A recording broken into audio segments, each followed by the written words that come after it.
Syederalun pesona air terjun Tamsar 27 di Bengkelang, Kecamatan Bandar Pusaka tak ada habisnya. Keindahan alam yang tersaji semakin memikat dengan kemunculan ikan jurung.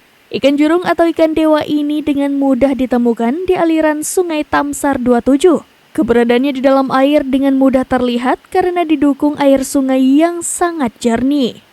Beberapa pengunjung yang sejak awal sudah menyadari keberadaan ikan langka ini sengaja membawa pelet agar dapat mengajak ikan berfoto di dalam air. Camat Bandar Pusaka Cakra Agi Winapati mengakui keberadaan ikan dewa telah menjadi daya tarik tersendiri. Tak sedikit pengunjung yang datang ke Tamsar 27 hanya untuk melihat ikan para raja dengan cara menyelam ke dasar sungai. Cakra mempersilahkan pengunjung bermain dengan ikan di dalam sungai, namun ia sangat berharap agar pengunjung tidak merusak habitat ikan ini.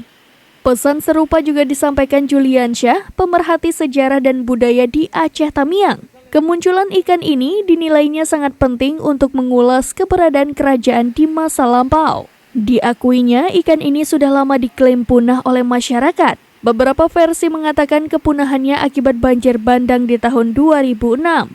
Pria yang sempat menjabat sebagai Kepala Seksi Sejarah dan Budaya Disdikbud Aceh Tamiang ini mendukung himbauan untuk menjaga kelestarian jurung.